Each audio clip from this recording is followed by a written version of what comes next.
Welcome, welcome. My name is John Gilroy, and I will be your moderator here.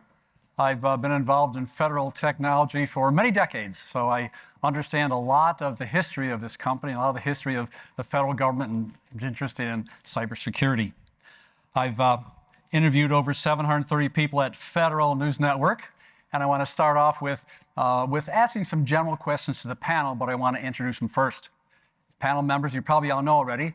We have Shay Banon. He is the founder and CTO of Elastic. And our other panel member is Chris Townsend. He's the vice president for public sector for Elastic as well. And let me state the obvious, okay? The obvious is this. Shay is a smart one. Chris is a good looker. And me, I'm the old guy. I'm the token old guy, you know?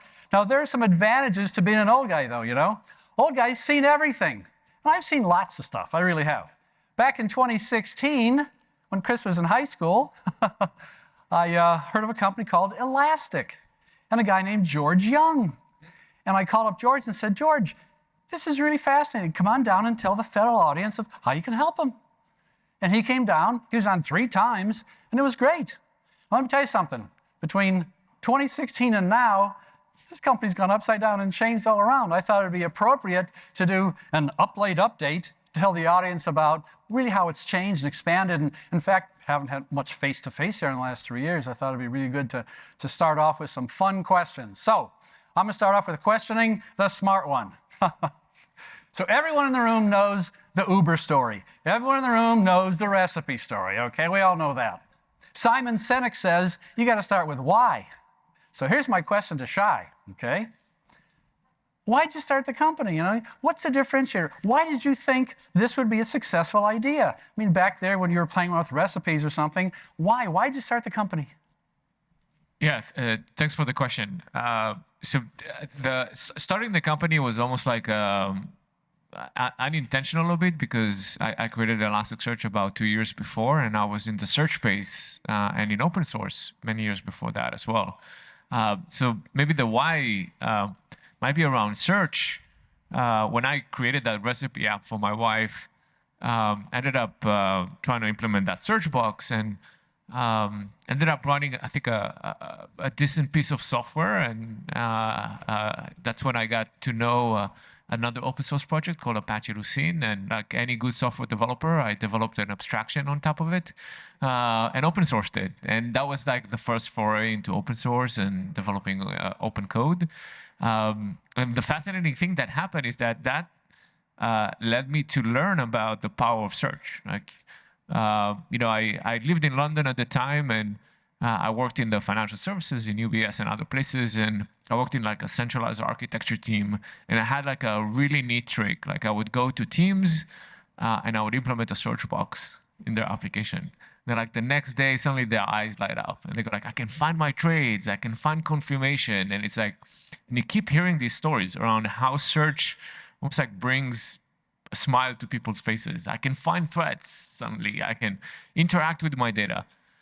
So that's why I fell in love with search, about how it ends up empowering people to have control over their data. And that's why I ended up building Elasticsearch to try to do exactly that. And then after 2 amazing years of building it on my own, I quit my job and did all the whole open source thingy. Ended up starting a company around it. Yeah, you know, I've dealt with many startup companies, and many startup companies have great hopes, and they wind out fizzling, you know. I've done a lot of podcasts, and I think there's about a 60% failure rate. I imagine with technology companies, the failure rate is high. But there's some magic sauce that you had. I mean, I'm still trying to figure out how you were so prescient way back then in 2010, huh? I think, first of all, I saw the value that search provides. I think the other one was I invested a lot of time in trying to build a community around Elastic beyond just the code. And to be honest, also back then, I don't know if people remember, but there was like this whole wave of new ways to store data and NoSQL. And the real challenge of the way that it actually, I think, ended up happening was data was increasing significantly, and people were standing in front of it and going, what do I do with it? How do I store it? How do I handle it? There's massive amounts of data, and it only has been increasing since then. And the whole ecosystem was busy around how do you store data, not really how do you search it. Okay, that's great that you can store it. I mean, how many of us have put data in Hadoop, but I don't know if people actually use that data, and then they ended up putting it in Hadoop or something like that. And I think the reason why search succeeded is that because it focuses on what do you actually do with the data. The fact that you can store it, it's nice. Someone said, outcomes or mission, like the things that you actually want to do with the data.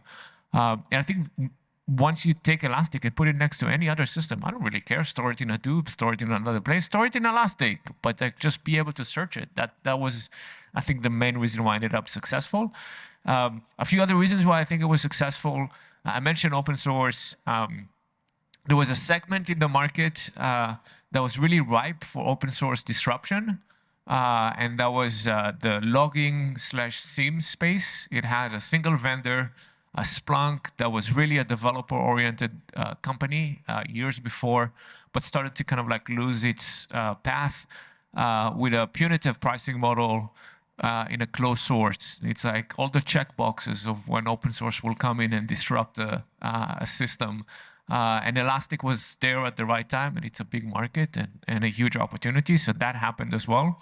When I learned about that market, I got excited, and I worked with Jordan from Logstash and Rashid from Kibana, that ended up being one of the team members at Elastic to make sure that we build a great logging solution as well. So that was another reason why I think it ended up being successful. In the last 5 or 6 years, there's a community in this town that's developed around Elastic. And people in the community always sit back and want to ask those questions. Why did you start this, really? And they want to know the why, and that's really important. And we start off with why, but now we're going to go to what. Chris is going to do the what. So what commitment does Elastic have to our federal audience here? Well, a major commitment to our federal audience, and I think it's pretty evident today by the number of executives that showed up from Elastic in the event that we've put on today. And you look at how broadly deployed Elastic is across the federal government, starting with our open source roots, and we continue to build on those open source roots and support so many of the major programs in government. And the meetings that we've had today have just been fantastic. But we have a very significant commitment, John, to the public sector. And like I said, we just brought our SLED business together with our federal business. We've really focused a large team. We've got a couple hundred people now focused just on the public sector market. We're building custom public sector solutions. We have FedRAMP moderate. We're continuing to up those certification levels so we can continue to drive cloud into our federal and public sector market space. So we are very committed to federal. About 2 hours ago, I did a podcast interview with a gentleman from Pure Storage. He was from Atlanta, and he had to talk about the Atlanta Braves and bragging and everything else. And I thought about all-stars and all-star teams. And because I know this community fairly well, if you see what's happened in the last 2 or 3 years, somehow or other, Elastic has brought in an all-star team. It's like this person for this company's got good reputation, that one's got a good reputation, that's got a good reputation. So Shay, was this an all-star team you're putting together? It sure looks like you're very carefully selected from the all-stars in town here. I actually think most all-star teams fail. You can have a team of all-stars. There's a wonderful book called The Captain Class, and it talks about like leadership and how you end up leading teams. And I think the fascinating aspects about the culture of a company is that you need to have, and it's part of our source code, our set of values, is that you want to get great people, and great people can be great in many different things, if that makes sense. You can't have a team of all Jordans. Like, I think you'll end up going crazy in that case. You only won the NBA championship back, or NBA World, when Kobe Bryant came back to that team, right? Like, I'm sorry, I'm totally recency bias on some documentaries that I saw. But that's how these things happen. And I think the reason why I get excited about our team is that we have a great balance. We say at Elastic that in our source code that there's time to innovate and celebrate the innovations and everything, but also celebrate the day-to-day. For every crazy feature that you end up writing, you need to write tests for it. For every amazing support that you manage to save at the last minute and help like a customer be successful, there's the day-to-day work that you're there for them for the whole year to make sure that they're successful. So you have to remember to celebrate both aspects, and I think that's what makes for a great company. And I think we're very, the culture that we have at Elastic is focused on the user, the customer, and making sure that they're successful. I think even when we were very young, we focused on public sector. And I said it, I think, in the opening statement, but it's like, when I was walking here 7, 8 years ago, talking to customers, it was a very humbling experience around how our software is being used. And once you have that as someone that also build open source products, I feel a lot of commitment. I think the best open source projects out there have people that feel almost like an unhealthy level of commitment to their users to make sure that they won't have a bad time. Because you have to spend so much of your free time helping them on forums. And it's not only about code, forums and support and things along those lines. And I think that that's something that we have at Elastic as well. I did a podcast interview with Chris 2 or 3 months ago, and I said, so what attracted you to this company? I mean, you had a successful career. Why'd you come over here? And he said, he's been in many, many high-level meetings with people all across the government, and that he noticed that under the hood, there's Elastic. Another place, Elastic. And I'm like, Elastic. So I want to expand on that. Elastic really is behind so many successful organizations in town. Yeah, so there's a few things, John. I'd like to maybe address the question you just asked Shay, too. Oh, sure. Why we have so many great people here at Elastic, and it's the culture that they built here at Elastic. I've been in high tech supporting public sector for 20 years, and the culture here at Elastic is just different than any other company that I've been a part of. And, obviously a large part of that is Shay and the culture that he's intentionally built with the organization. And our open source roots, I think, brings a special culture to the organization that doesn't exist everywhere else. And it is very customer centric, and in public sector, it's very mission centric. And you would think that's common everywhere, and it's not. And folks that work in public sector that really care about the customer, care about the mission, and care about great technology, I think gravitate to Elastic. So that's why we have so many good folks. And I guess that goes back to the second part of your question, right? Is why do we see Elastic everywhere? Well, we came up as an open source technology that really disrupted a closed, very costly segment of the market. And because we grew up as open source, the platform is very malleable. We interoperate with many other technologies that government customers are using. One of the things I see often in government is there's been a significant investment in many tools and applications and systems. And it's important that additional investment in platforms and tools bring value to those existing investments, right? So it kind of raises the whole value of the infrastructure up instead of creates redundancy and duplication of efforts and duplication of cost. And the Elastic platform really creates a lot of efficiencies and brings more value to the investment that many of our customers have already made in other systems and tools because of the interoperability and because of the flexibility of the platform. So I for those reasons, I think that's why you see Elastic everywhere. And it's just sitting through meetings today and talking about the ability to flexibly implement the platform to meet the specific needs of a really unique use case in terms of how they want to use data to execute a mission application or to secure their environment. It's really unique to Elastic.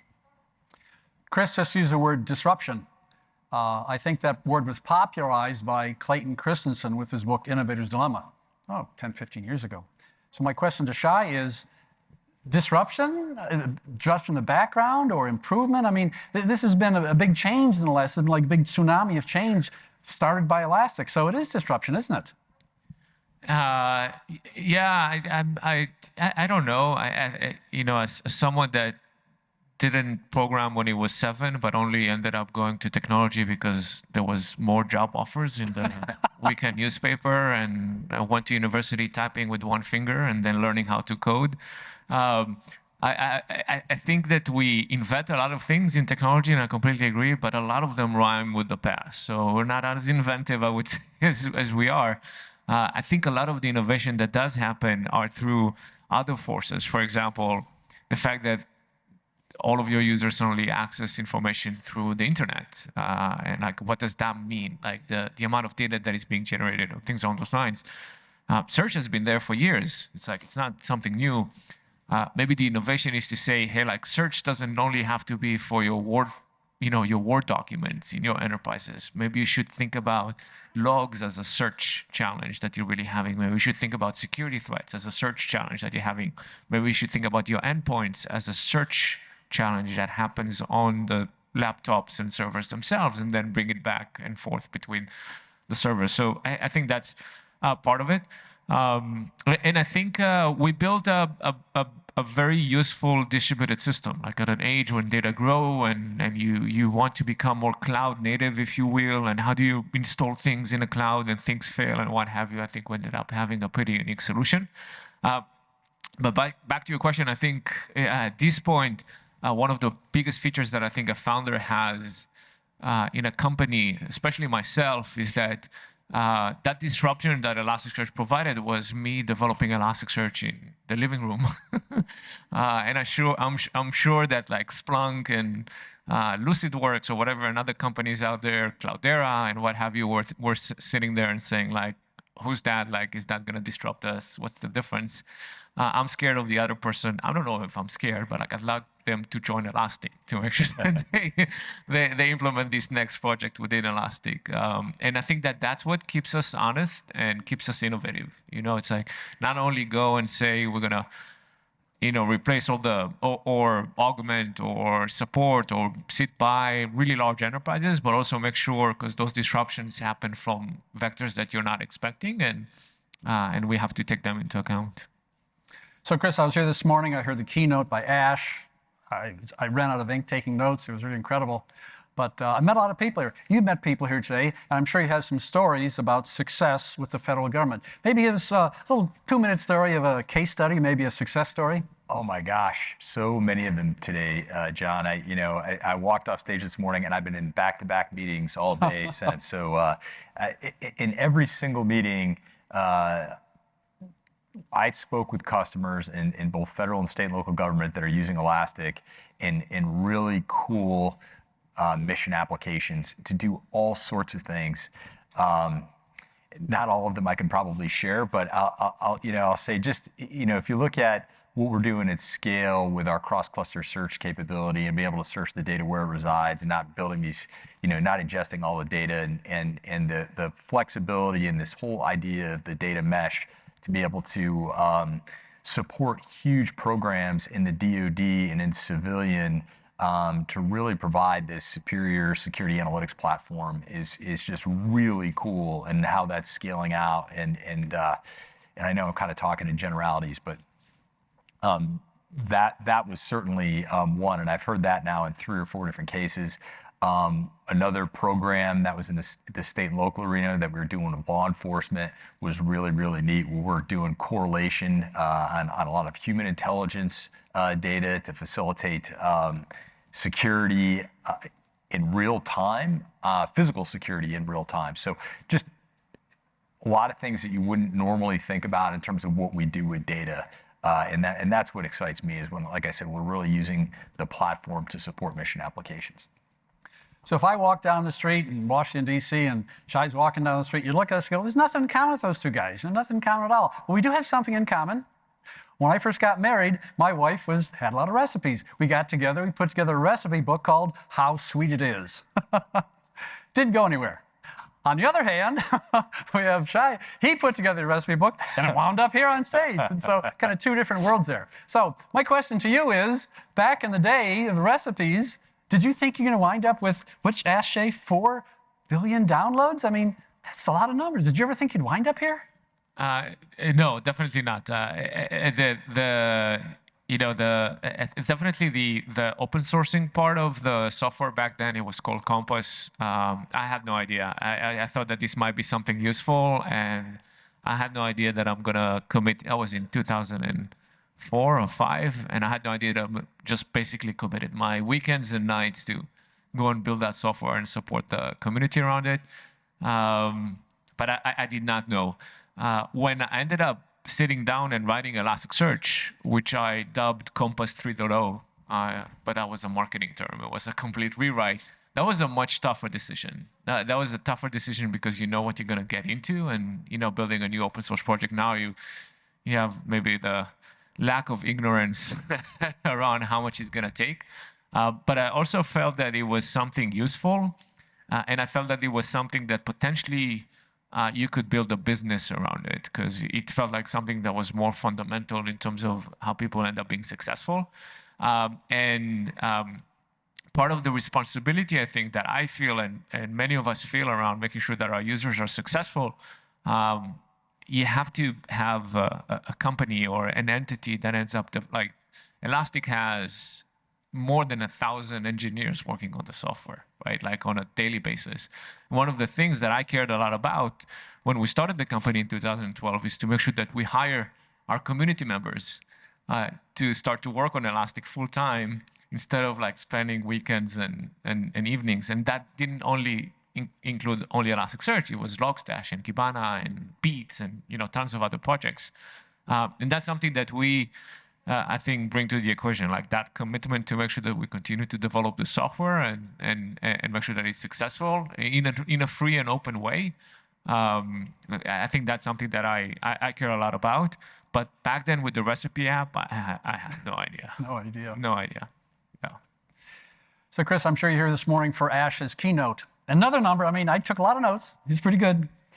He said that about 40% of the business is from observability, about 25 is from cyber, and 35 is just a mix and match.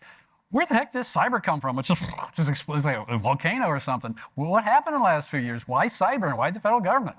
Well, I like it. You caught me, John. My first meeting was 8:30, so I actually didn't get to sit through Ash's keynote. But it's interesting, in our public sector business, about 62% of our business comes from cyber. So we have a huge percentage of our business that comes from cyber. And it's something that Shay said earlier.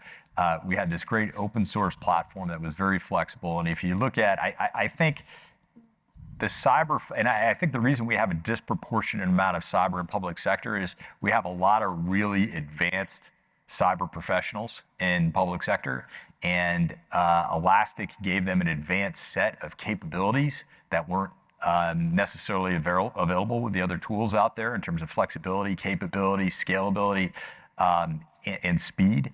And because of that, we really have seen Elastic in the public sector lead in terms of cybersecurity adoption. So again, all the things that make the Elastic platform so powerful and unique, I think really drove adoption in the public sector because we have so many sophisticated cyber professionals. I have a podcast called Constellations, and I interview rocket scientists. And in LA right now, they're 3D printing rockets. I mean, it's really a lot of breakthroughs in satellites in space. So 2 weeks ago, I interviewed a woman named Sita Santi from Boston Computer Group. She said that by 2030, there'll be 30,000 new satellites up there. My question to Shay is, do you think your 1,000 engineers will be able to try to control those or just organize the data that comes from there? Talk about structured, unstructured data. That's a whole problem in and of itself. What about space debris? I mean, put 500 engineers on that. Maybe they can figure that out. What a problem. Yeah, I mean, I'm happy to say that we're already doing that, both SpaceX and there's a few startups in the Bay Area that are tracking all of that information and they're storing all of that data in Elasticsearch and visualizing it. NASA, JPL, uses Elastic to track the Mars rover information. So like that's one of the fun things that we get a chance to do. It's like we live in this interesting duality as a company, right? It's like we have this amazing search engine or search platform that is generic. Like you can put any data there and start to search, and that's amazing. And then at the same time, we feel we build solutions or specialized experiences with security or cybersecurity, with observability, with enterprise search, to make sure that we take the extra mile and not ask you to roll up your sleeve and rebuild things all the time. So those are the most common use cases that we identified. But it's really fun to see all the ones where just people throw data at Elastic and use Kibana to visualize it, because those are potentially the next set of solutions that we have. Yeah. Chris, there's the word scalability it's associated with Elastic. And when I think about your area of expertise, the public sector, I think about the Space Force and all these unheard of problems that they're going to develop in the next 5 years, and they're going to have to come up with some creative way that may have to scale quickly, may not have to scale. So it puts you in a tough spot to learn as much as you can about Elastic to solve these unknown, what's an unknown unknown, huh? It's interesting, John, and again, I keep feeling I'm giving the same answer, but because of our open source roots and because of how malleable the platform is, many of the meetings that I've had throughout the day today and yesterday dealt with that exact problem. That we've got this tremendous amount of data. It's federated in all these different data sources. It's on different platforms. It's structured. It's unstructured. But because Elastic is so flexible in how it can be deployed and used, it can be easily adapted to meet those evolving requirements that we're seeing out there. And you're right, data is exploding. It's being used in many different ways, in many different applications, and it's quickly evolving. And the platform that we provide here at Elastic allows our customers to evolve with those needs. So, Chris, when I think of the Space Force, I think of the DoD and the Pentagon. There is a little controversy right now at the DoD. There's probably some people in the room there. There's this thing called CMMC. And I like to think of it as a four-letter word. There's 300,000 vendors out there. They're trying to comply with these set of requirements. And the requirements could be changing, could not be changing. I mean, it really requests someone to be scalable and flexible. And so I would think this would be your next use case, just the whole study of CMMC and the compliance with 300,000 different vendors. It'd be perfect application here, isn't it? And we already do a lot in that space. We have a whole compliance effort around CMMC, and we're doing a lot in the focused outreach to the industrial vendors that are the defense industrial base that are providing those services back to government. So you're spot on, John. It is a place that we've been focused on for the past year, and we work a lot with those small companies that are providing support to the defense industrial base. I want to connect the dots here. This morning, Ash used the word vector, talked about vector and how it's going to be the future. And I want to talk about the people over in the GeoInt community, GeoIntel. I mean, this is really combining the ability to see images with understanding and scaling them and make them securely. So another opportunity for you to grow, the whole idea of geoinformation and this whole vector capability that Ash talked about? Yeah, so first of all, I think I mentioned it this morning, the areas that really pushed us forward when it comes to improving our geo capabilities. Like if you think about Elastic as a search engine, it's very diverse, right? It's like you can do basic search-based match. That's what people think about, like match one word to a set of other words and things like that, tokenization, what have you, inverted indexes. But if you today experience search, there's so much more than that, right? It's like on the left-hand side, you see summaries, for example, of information. They're called facets or aggregations. And think about how tricky it is to implement it, because it needs to be responsive to whatever search box you're going to end up typing. And many of the data that we have today have geo information, an IP address. You can associate geo with it, mobile devices, things along those lines. So next to any search request or search response, you see aggregations on a map or something along those lines. You'll end up investigating it. So Elastic ended up becoming, I think, one of the best platforms in the world today for geo search. Just like pure geo, like bounding boxes and tessellation. Sorry, that English word, I don't know how to say it well. Like it's a really advanced system. We had to go and implement something called BKD trees in the search engine as a data structure to be able to search it. Like that's amazing. But then the real power, I think, is by combining that with other search capabilities.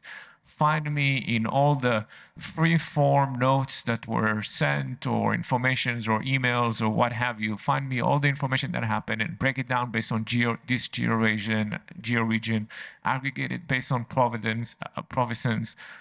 Like that's the magic of search, that flexibility that you end up having, and that's what it's being used here as well, quite significantly. So Chris, there's 1,440 minutes in a day. You got 30 seconds, buddy. Tell us what the future of the company is going to be in 30. What do you see real quickly here? Then we'll jump to Shay. Oh my gosh. Well, like I said, I've been here now 6 months, John, and you look at where we sit in terms of the nexus of data and the cybersecurity and the use of data to support the mission, kind of like what I talked about this morning.